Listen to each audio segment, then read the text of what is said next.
Good morning to all of you. चलिए हम लोग मौसनी ने वन डायमेंशन में डिस्टेंस पढ़ लिए थे, कंप्लीट हो गया था। आज डिस्प्लेसमेंट हम लोग पढ़ेंगे कि व्हाट इज डिस्प्लेसमेंट, डिस्प्लेसमेंट है क्या। तो देखते हैं, हेडिंग लगाइएगा डिस्प्लेसमेंट।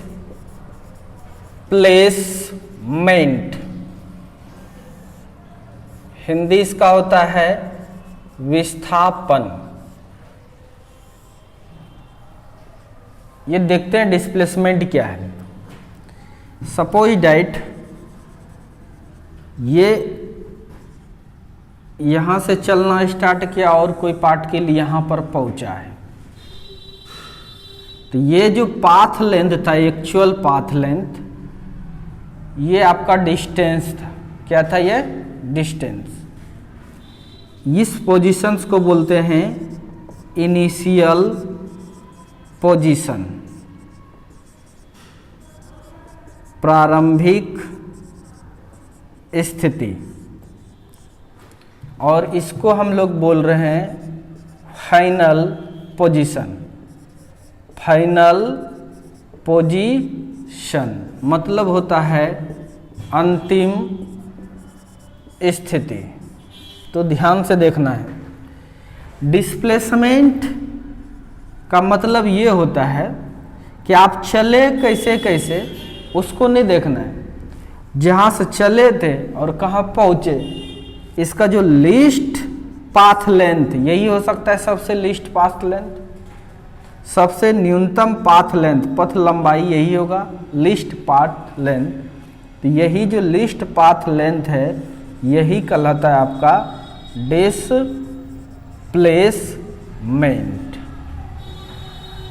ओके, तो डिफिनेशन इसका क्या लिखेंगे? The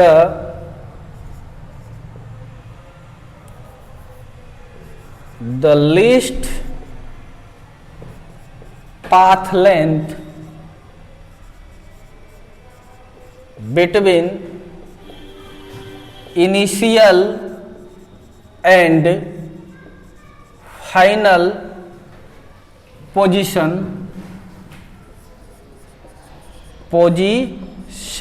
of particle is called displacement।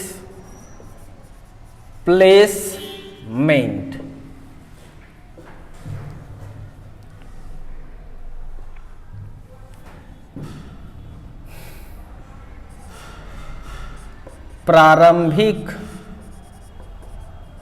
स्थिति एवं अंतिम स्थिति के बीच का न्यूनतम पथ लंबाई को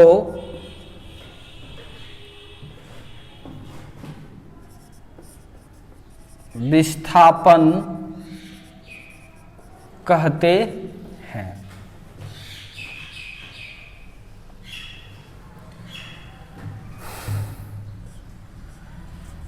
अब डिस्प्लेसमेंट का और भी अनदर डिफिनेशन हो सकता है, बहुत सारा डिफिनेशन डिस्प्लेसमेंट का हो सकता है। देखिए, the straight line path, the straight line path is called displacement. ये भी लिखा जाता है कहीं पर, तो ये भी लिख लीजिए। द कहीं का ऑब्जेक्टिव बनेगा, ये सब भी रहता है। The straight line path of any particle is called displacement.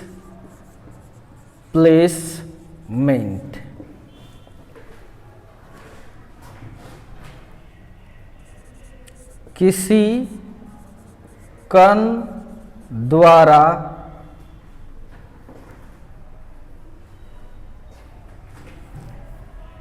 कण का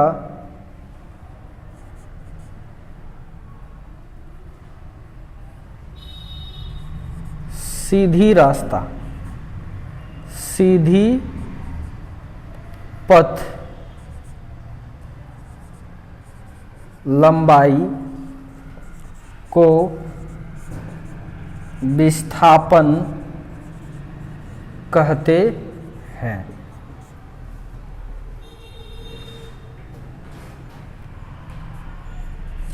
यह द शॉर्टेस्ट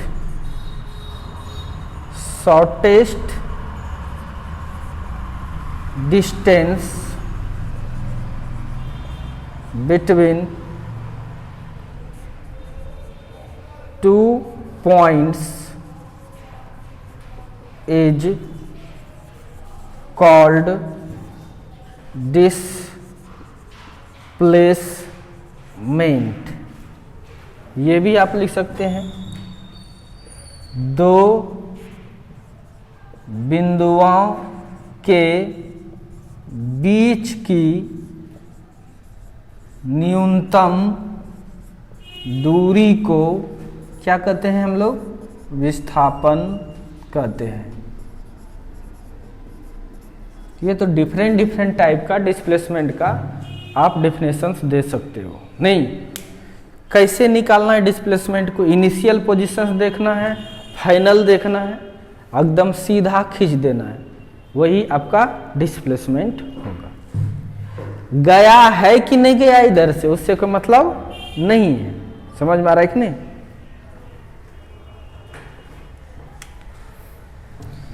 एक बात और लिखिए, displacement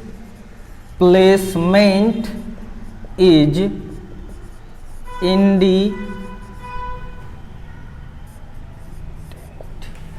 independent of path followed by body या पार्टिकल, यानी विस्थापन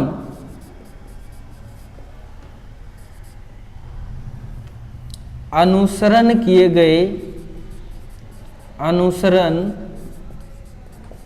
गए पथ पर निर्भर नहीं करती है। किस रास्ते से आप गए हैं उस पर निर्भर नहीं करती है। तो किस पर निर्भर करती है सर? इसको मिटाता हूं।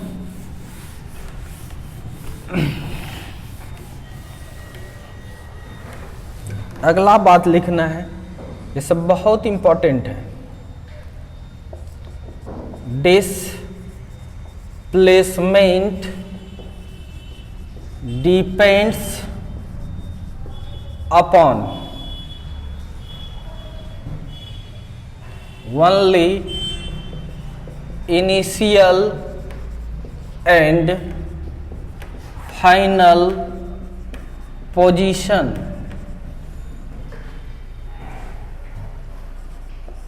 विस्थापन केवल प्रारंभिक एवं अंतिम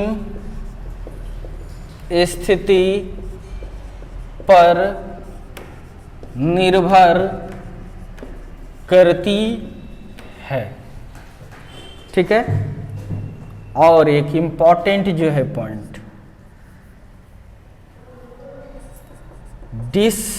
ये पूरा पूछता ही है, displacement may be positive, negative and zero, but distance is always positive।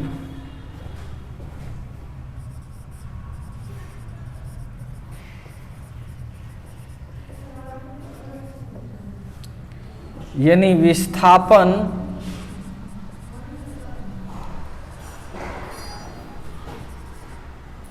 धनात्मक,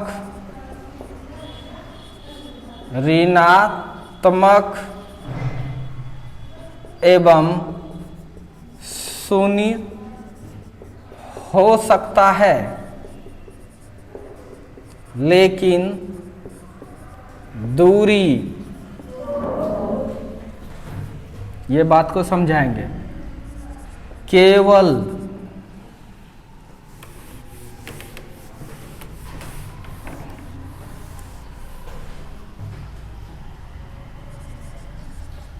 धनात्मक होती है।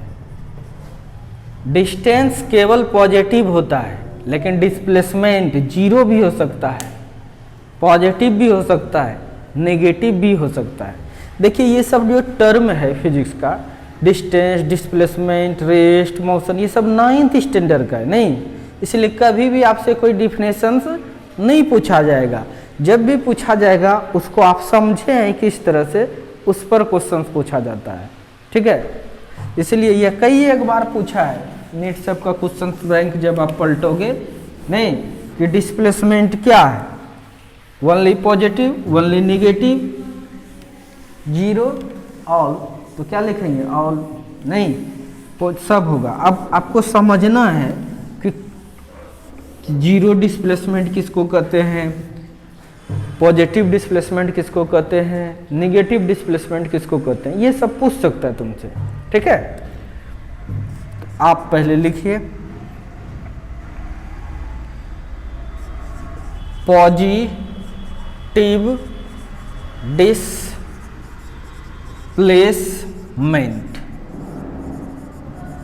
धनात्मक विस्थापन, ये क्या चीज है भाई,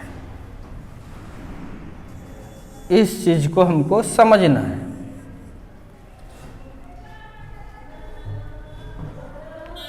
कि ये है क्या, तो ध्यान देना है, फिर लिखना। आप डिस्टेंस होगा या डिस्प्लेसमेंट होगा, मतलब मोशन में आएगा, मोशन पोजीशन चेंज होगा तभी डिस्टेंस या डिस्प्लेसमेंट होगा, यानी मोशन में आएगा। मोशन को जब दिखाते हैं हम लोग तो रेफरेंस लेना पड़ता है, नहीं, यहाँ पर रेफरेंस हम x कोऑर्डिनेट और y कोऑर्डिनेट ले रहे हैं, यानी x एक्सिस, ये मान लो ये x एक्सिस है, तो इस साइड क्या होता है बाबू, माइनस x एक्सिस। ये अगर y एक्सिस है तो नीचे क्या होता है, माइनस y एक्सिस। ये इसका 0 0 कोऑर्डिनेट है, इधर जाएगा 1 2 3 4 5, इस तरह से। इधर आएगा तो ये 0 हो गया, -1 -2 -3 चलते जाएगा। ऊपर जाएगा तो +1 +2 +3, नीचे आएगा तो -1 -2 फिर -3 एंड सो ऑन, इस तरह से चलता है। सपोज दैट कोई पार्टिकल पहले यहाँ पर है, ये पार्टिकल यहाँ पर है, तो इसका इनिशियल पोजीशंस कितना है, xi, x मतलब पोजीशन जो कि अभी 2 है, xi इनिशियल पोजीशन। फिर यह पार्टिकल चलकर यहाँ पहुँच गया, it is the final position, ये इसका फाइनल पोजीशंस हो गया, xf से दिखाएं तो पूछेंगे, यानी यह पार्टिकल यहाँ से चलकर यहाँ पर आया नहीं आया, तो बताइए इनिशियल बड़ा है कि फाइनल बड़ा है, फाइनल पोजीशन ज़्यादा है, यानी यहाँ पर आपने क्या देखा, x फाइनल जो है ये बड़ा है किससे, पोजीशन इनिशियल से। तो तुमसे पूछेंगे बताओ बाबू कितना डिस्प्लेसमेंट हुआ, तो क्या जवाब दीजिएगा आप, हाँ क्या जवाब दीजिएगा, ऐसे देख के बताइए। 2 घट जाएगा 3, जानते हो वो 3 कैसे आया, यानी कितना डिस्प्लेसमेंट हुआ, नहीं वो कैसे निकाले आप। आपने क्या किया, डिस्प्लेसमेंट इज इक्वल टू, तुरंत आपने फाइनल पोजीशंस में इनिशियल पोजीशंस को घटाया। In this figure final position 5 और इनिशियल पोजीशन 2, ठीक है। इसलिए इसका आंसर आपने लिखा 3। क्या लिखा? 3। लेकिन यह कुछ दिया नहीं है, 3, 4 कुछ नहीं। मान लो ये इनिशियल है और ये क्या है? फाइनल। तो जब कितना डिस्प्लेसमेंट हुआ, यानी change in position, change in position is called also displacement. समझ में आ रहा है कि नहीं? तो इसके बारे में और डिस्प्लेसमेंट के बारे में लिख सकते हैं, the change in position is called displacement. नहीं, पोजीशन जो चेंज करेगा उसको भी हम लोग कह सकते हैं क्या? डिस्प्लेसमेंट। तो ध्यान से देखिए, इसी चेंज को, जैसे x2 माइनस x1 है, तो इसी को हम लोग लिखते हैं डेल्टा x मैथ में। अगर p2 माइनस p1 है तो इसको हम लोग लिख सकते हैं डेल्टा p। ओके, उसी टाइप से x final minus x initial है तो इसको हम लोग लिखेंगे डेल्टा x। समझ में आया? कोई दिक्कत? यानी डिस्प्लेसमेंट यहां पर क्या आया? डेल्टा x, यानी फाइनल में इनिशियल को घटा दिए। ये जो डेल्टा x आया, ये पॉजिटिव आएगा कि निगेटिव आएगा? बोलो पॉजिटिव। इसीलिए यह पॉजिटिव आया। पॉजिटिव आया क्यों आया? क्योंकि यह ज़्यादा है और ये कम है। इसी को हम लोग बोलते हैं पॉजिटिव डिस्प्लेसमेंट। Positive displacement. यानी आपने क्या देखा?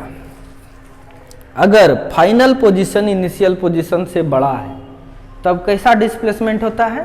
पॉजिटिव डिस्प्लेसमेंट होता है। तो हम इसका डेफिनेशन लिखेंगे,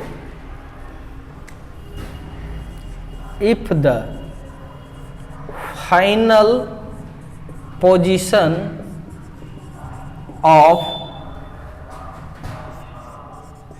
particle is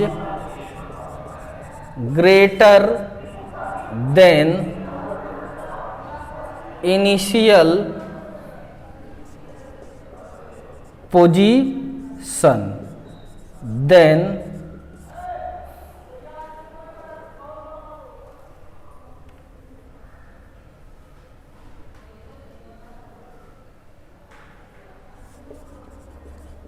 change in position is called positive displacement।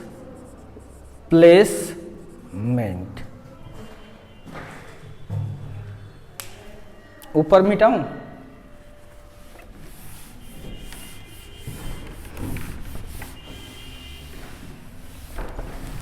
अब इसका हिंदी हम लिखते हैं। अगर किसी कण की अंतिम स्थिति प्रारंभिक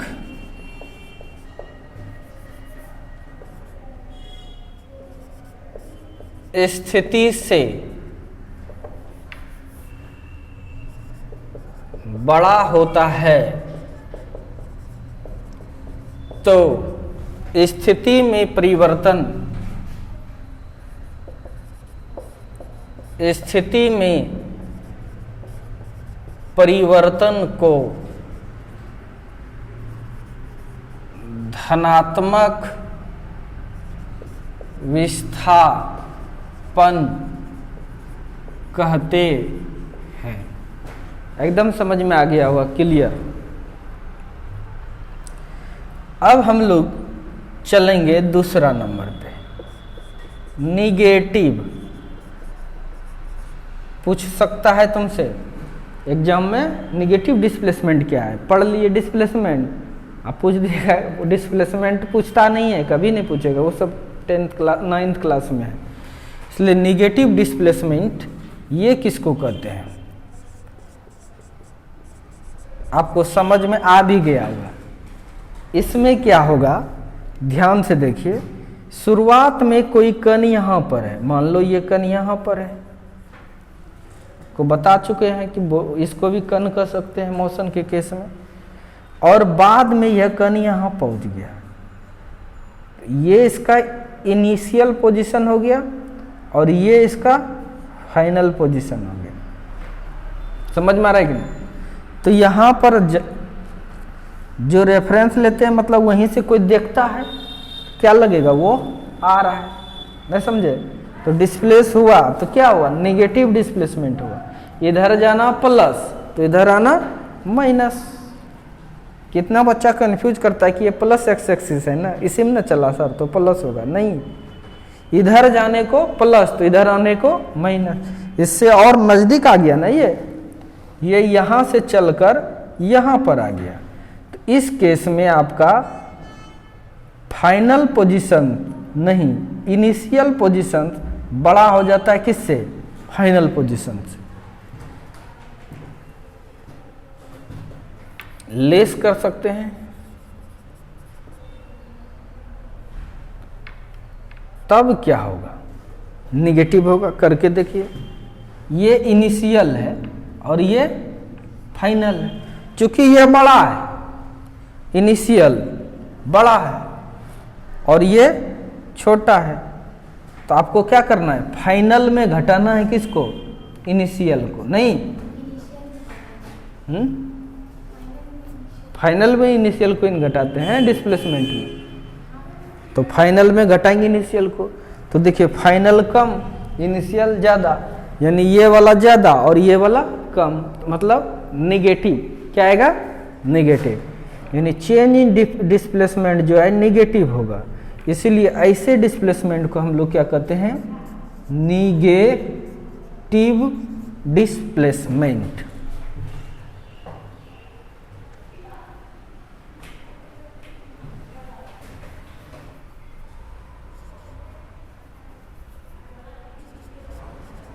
अल्प होता है,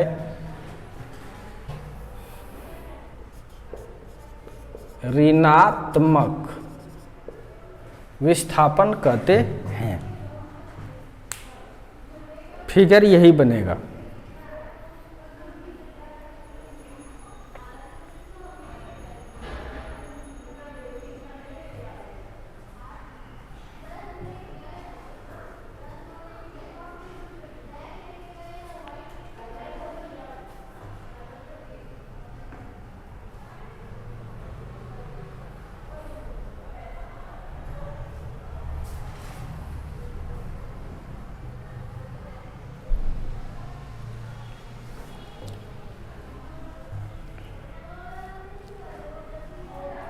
डिफिनेशन लिख लिया।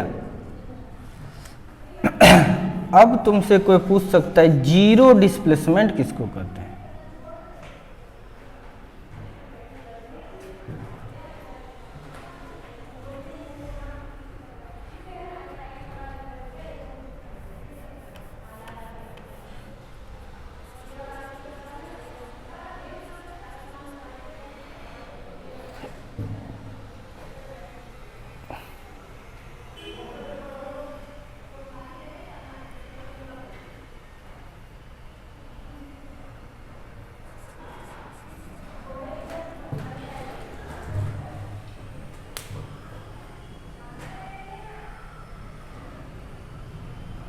ठीक है, इसमें क्या है, if final position of particle is same as initial position then change in position is called zero displacement.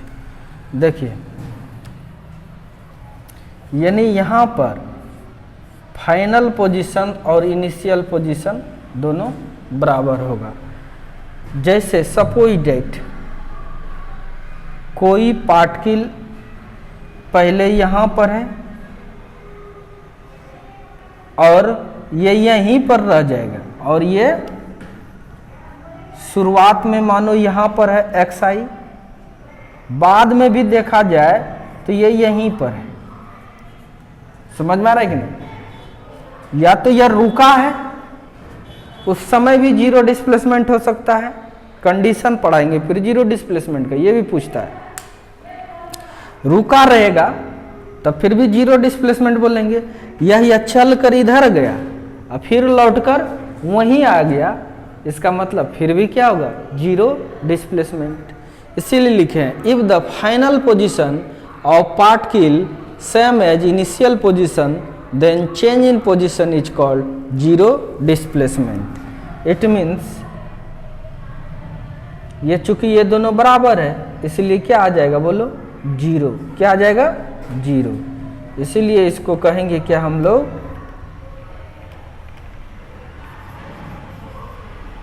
इसलिए इसका नाम है जीरो डिस्प्लेसमेंट।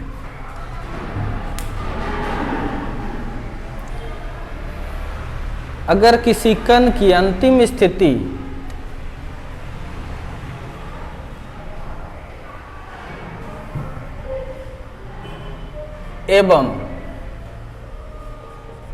एवं प्रारंभिक स्थिति समान होता है तो स्थिति में परिवर्तन को शून्य विस्थापन कहते हैं, शून्य विस्थापन कहते हैं।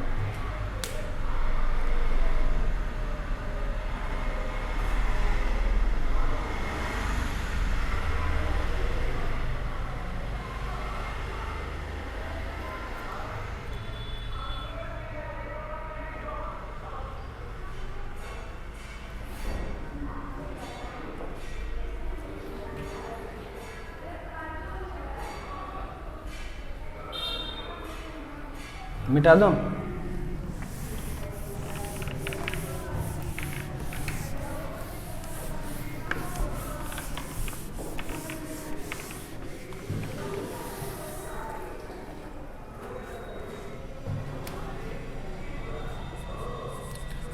कंडीशन ऑफ जीरो डिस्प्लेसमेंट, शून्य विस्थापन के शर्त। क्या शर्त है इसका, ठीक है, यह शर्त है।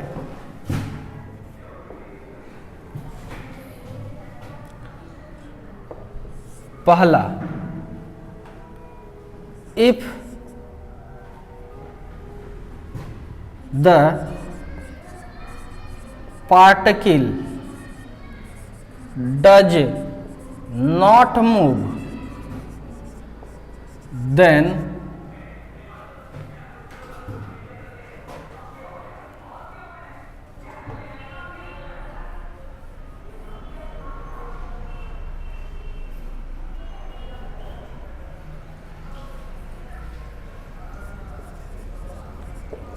it is condition of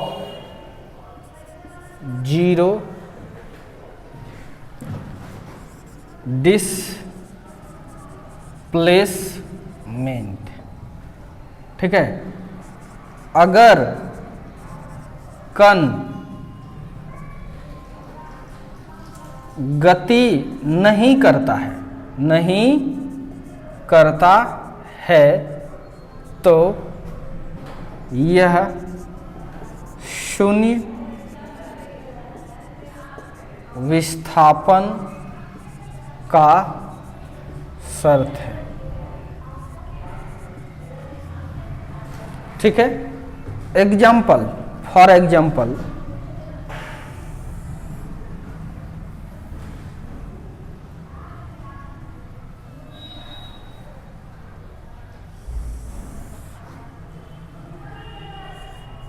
particle rest में है, किस में है, रेस्ट में है। अगर कहीं से भी देख रहा होगा, सपोज डेट यहाँ से देख रहा है, तो इनिशियल पोजीशंस इसका जो है और फाइनल पोजीशंस जो है दोनों बराबर है, तो जीरो डिस्प्लेसमेंट होगा ही। लेकिन जब यह मूव नहीं करेगा तब जीरो डिस्प्लेसमेंट हो सकता है। जब ये मूव नहीं कर रहा है, मतलब रेस्ट में। दूसरा और सिचुएशंस बन सकता है, if the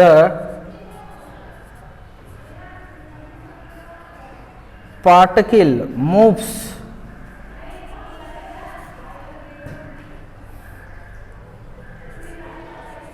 from one place to other place, one place to other place, and then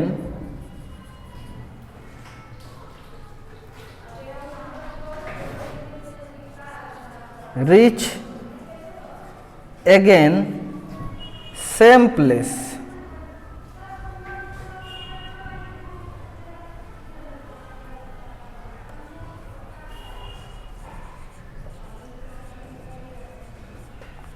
then it is the condition of zero displacement।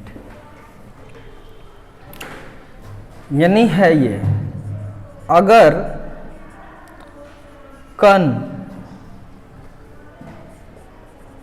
एक स्थान से दूसरे स्थान तक जाती है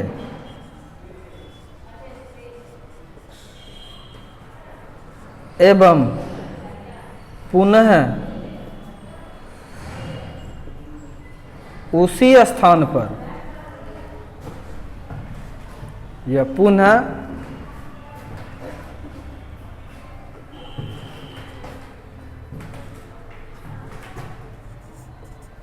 उसी स्थान पर पहुंच जाती है,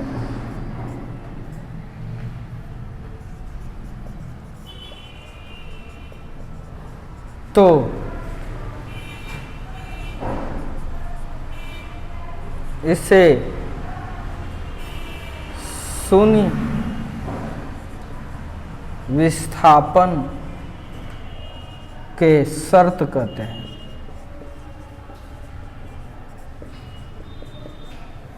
समझ में आ गया होगा आपको कि जीरो डिस्प्लेसमेंट क्या है। जैसे इसका एक एग्जाम्पल बनाते हैं।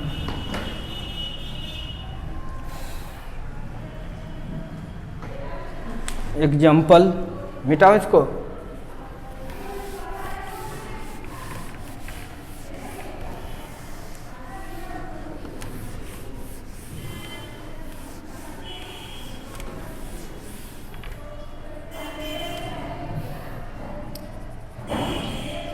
ये इनिशियल पोजीशन है, इनिशियल पोजीशन है, प्रारंभिक स्थिति। और ये आपका क्या है, फाइनल पोजीशन, पोजीशन अंतिम स्थिति है। तो कोई कण सपोज डैट यहाँ से चलते हुए यहाँ पहुँचा, ठीक है। इस तरह से चलते हुए यहाँ पहुँचा, फिर ऐसे घूमते फिरते अगर ये यहीं पहुँच गया। समझ में आ रहा है कि नहीं?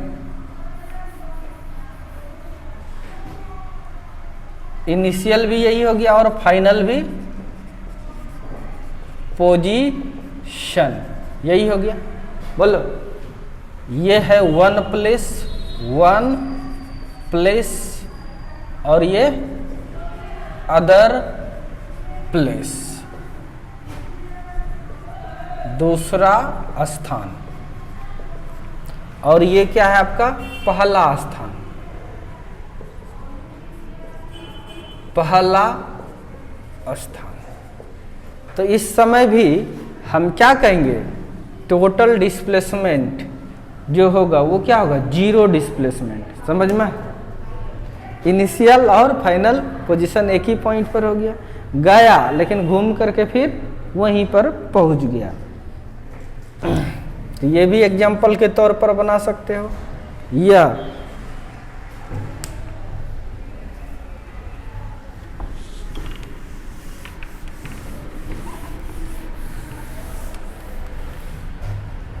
दूसरा एग्जाम्पल, ये जैसे कोई कण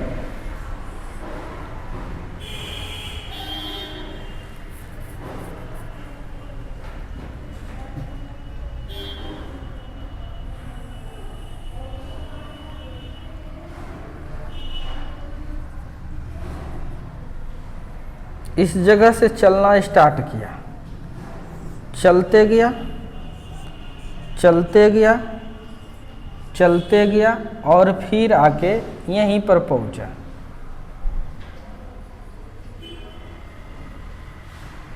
ये जो कण था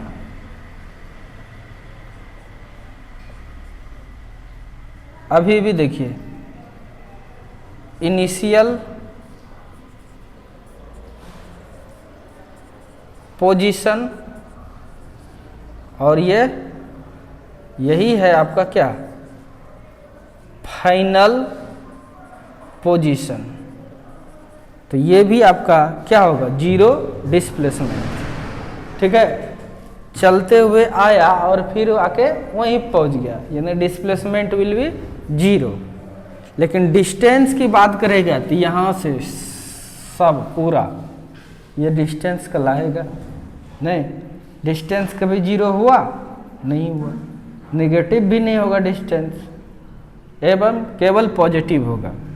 डिस्प्लेसमेंट ये जो है ये डिस्टेंस है आपका, लेकिन डिस्प्लेसमेंट क्या है, zero. It is the condition of displacement. समझ में आ रहा है कि नहीं? जैसे नाम उम सुने थोड़ा सा, वर्क बराबर क्या होता है, फोर्स इनटू डिस्प्लेसमेंट, नाम सुने। अगर आप किसी बॉडी को घुमा फिरा के फिर यहाँ से लाए, न समझे, ईटा यहाँ से उठाए और उठा करके फिर पूरा गए, पूरा मेहनत किए, समझ में आ रहा है कि नहीं, फिर यहीं पहुँचा देगा, काम किए हैं। हाँ, एस डिस्प्लेसमेंट। तो काम किए हैं आप हैं, यहाँ से स्टार्ट किए उठा के या फिर से घुमा फिरा के यहीं ला दिए, पैसा देगा, क्योंकि ये जीरो डिस्प्लेसमेंट हो गया। नहीं, ऐसे सिचुएशंस में फॉर वर्क क्या हो जाता है, जीरो, उसका काम का कोई वैल्यू नहीं। समझ में आ रहा है कि नहीं? यानी आप पूरा फिजिक्स पढ़ लिया, फिर घूम फिर के जस के तस जैसा पहले थे वैसा ही है, यानी कोई काम नहीं हुआ। इस टाइप से भी सोच सकते हैं। तो इसको बोलते हैं हम लोग जीरो डिस्प्लेसमेंट। नहीं, जैसे एक ट्रैक्टर ईंट को लेकर 5 किलोमीटर दूर जाता है, फिर वो वहीं आ जाता है, तो डिस्प्लेसमेंट जीरो, काम क्या, जीरो। समझ में आ रहा है कि नहीं? तो इस तरह समझ गए। ये दूसरा एग्जाम्पल के तौर पर लिख सकते हैं।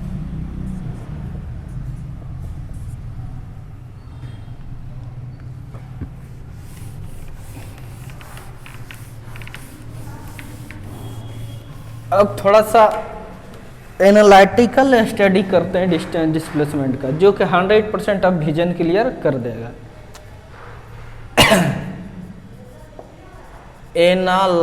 Analytical study of distance and displacement,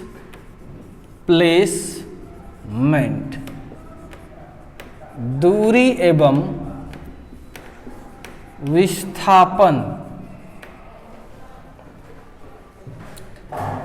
का विश्लेषणात्मक अध्ययन, यानी विशेष रूप से इसका अध्ययन करेंगे। नहीं, जो हमें पूरा चीज़ डिटेल कर देगा, यानी हर चीज़ का प्रैक्टिकल वैल्यू ले करके स्टडी करेंगे इसका। नहीं, जैसे इसको समझने के लिए समझो ये भागलपुर है, ये भागलपुर है और ये पटना है, ये आपका पटना है। भागलपुर से पटना जाने के लिए 3 मार्ग अपनाए हैं। एक मार्ग ये सीधा,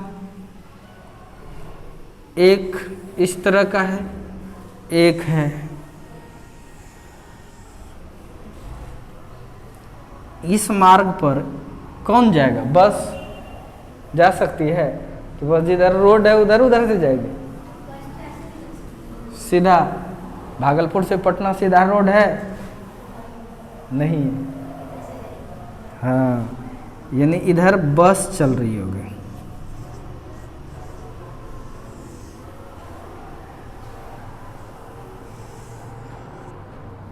ठीक है, ये बस हो गया इधर। बताइए, इस तरह से इस पर ट्रेन चल सकती है क्या? दूसरा मार्ग ट्रेन का है, ट्रेन ऐसे ही मार्ग पर चल सकता है, कंप्लीट अचानक नहीं मुड़ सकता है।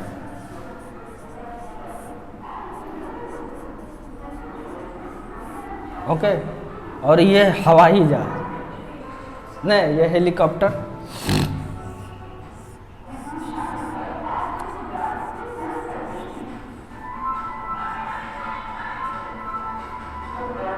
ठीक है, रियली या डिस्टेंस, ये ट्रेन हो गया,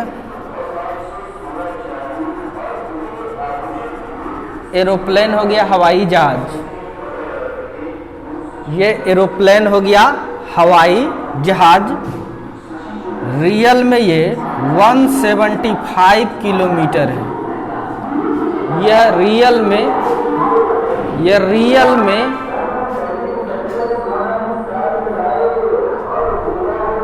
175 किलोमीटर है और ट्रेन का रियल में 220 किलोमीटर डिस्टेंस है और बस का रियल में 260 किलोमीटर है। ठीक है, हम अगर पूछें डिस्टेंस कहाँ से, भागलपुर से पटना तक का, ठीक है, तो देखिए भागलपुर से ट्रेन द्वारा पटना, बताइए कितना किलोमीटर? 220 किलोमीटर। भागलपुर से एरोप्लेन द्वारा पटना कितना? 175 किलोमीटर। भागलपुर से बस द्वारा पटना कितना? 260 किलोमीटर। एस.सी. वर्मा ऐसे ही समझाया है इसको, ध्यान से देखिए। BTP समझ में आ गया? ये सब डिस्टेंस है। क्या है? कोई दिक्कत? डिस्टेंस में फिक्स डायरेक्शन तो नहीं होता है, कभी इधर कभी इधर कभी इधर। यहाँ पर पूछे तो इधर, यहाँ पर पूछे तो इधर। समझ में आ रहा है कि नहीं? जिसमें डायरेक्शंस नहीं होता है उसको इसी तरह से लिख देते हैं केवल। नहीं, अगर हम पूछें आपको डिस्प्लेसमेंट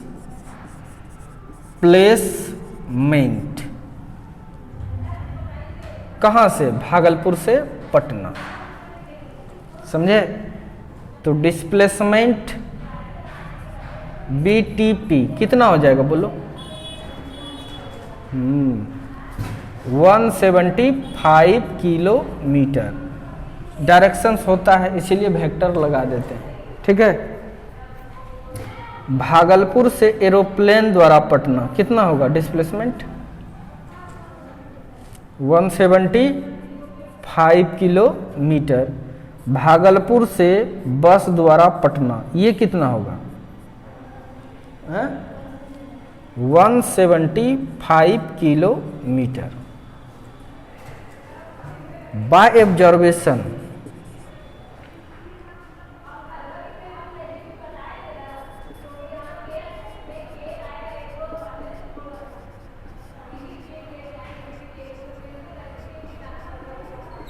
प्रेक्षण से क्या समझ में आया तुमको? इस केस में डिस्टेंस बड़ा है डिस्प्लेसमेंट से, इस केस में भी बड़ा है, एक केस में बराबर भी है। नहीं, यानी डिस्टेंस और डिस्प्लेसमेंट बराबर भी हो सकता है और बड़ा भी हो सकता है। इसीलिए यह बात खूब पूछा है, नहीं डायरेक्ट ये दे देता है, ठीक है। इसीलिए लिखना है डिस्टेंस क्या है, बड़ा है, नहीं तो बड़ा है या तो फिर बराबर, ये बड़ा का चिन्ह है, जिधर 2 रहता है उधर बड़ा होता है। और डिस्प्लेसमेंट, इस चीज को एकदम दिमाग में सेट कर लेना है। तो ये था analytical study of distance and displacement. यानी डिस्प्लेसमेंट आपका क्लियर हो गया।